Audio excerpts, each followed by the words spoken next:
Hello everyone, welcome back to my another video. আশা কৰোঁ আপোনালোক সকলো ভালে আছে আৰু আজি মই এটা ৰেচিপি লৈ আহিছোঁ একদম সিম্পল ষ্টাইলৰ ৰেচিপি খুব কম মছলাৰে কম ইনগ্ৰেডিয়েন্টছ দি বনোৱা এটা ৰেচিপি চাওকচোন এয়া মই প্ৰথমতে মছলাখিনি লৈ লৈছোঁ সোৱাদ অনুসাৰে যিসকলে মছলা বেছিকৈ খায় তেওঁলোকে বেছিকৈ ল'ব পাৰিব আমি ঘৰত যিহেতু ইমান বেছি মছলা নাখাওঁ মই খাওঁ কিন্তু মোৰ মাহঁতে নাখায় সেইকাৰণে আৰু মাহঁতৰ কাৰণে মোৰো কমকৈ খাবলগীয়া হয় আৰু কমকৈ খোৱাটোৱে ভাল আৰু এইফালে ডিম দুটা যিহেতু এতিয়া বৰ্তমান মা আৰু ময়ে আছোঁ ঘৰত আৰু ডিম এটা দেখিছেনে অকণ বইল কৰোঁতে ভালকৈ নিসিজিলে সেইকাৰণে ভাঙি গ'ল আৰু এইফালে ইয়াত বেটি মাজে মাজে আহি আছে মোৰ ওচৰত চিপছ খাই দেখুৱাবলৈ আৰু আজি ইয়াত ডিম কঁঠাল গুটি দি বনাম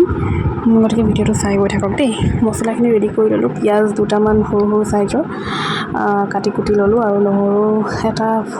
তেতেলিয়াই ল'লোঁ আৰু তাৰপিছত এইখিনি মছলা নিজৰ সোৱাদ অনুসাৰে ল'লোঁ বাতি এটাত পানীৰে মিক্স কৰি আৰু এতিয়া মই তেলখিনি অকণমান ডিমকেইটা ভাজি ল'লোঁ আৰু তাৰপিছত এয়া পিঁয়াজ দি দিছোঁ আৰু নহৰুখিনি পিঁয়াজখিনি অকণমান ব্ৰাউন হোৱালৈকে ভাজি থাকিম তাৰপিছত নহৰুখিনি দি দিম সেইখিনি ইয়াত দি দিম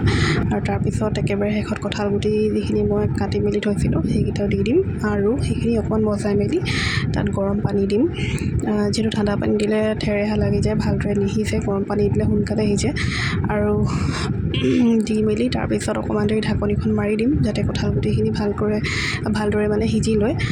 আৰু একেবাৰে সিজি যোৱাৰ পিছত মই ডিম দুটা দি দিম আৰু ইমান মানে বেছি জোল নকৰোঁ যিহেতু ইমান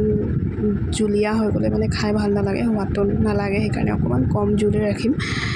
গতিকে আজিৰ ৰেচিপিটো এইটোৱেই আছিল যদি ভাল লাগিলে ট্ৰাই কৰি চাব এণ্ড কমেণ্ট কৰি জনাব আৰু ছাবস্ক্ৰাইব কৰি দিব দেই তেনেহ'লে আজিলৈ আহোঁ বাই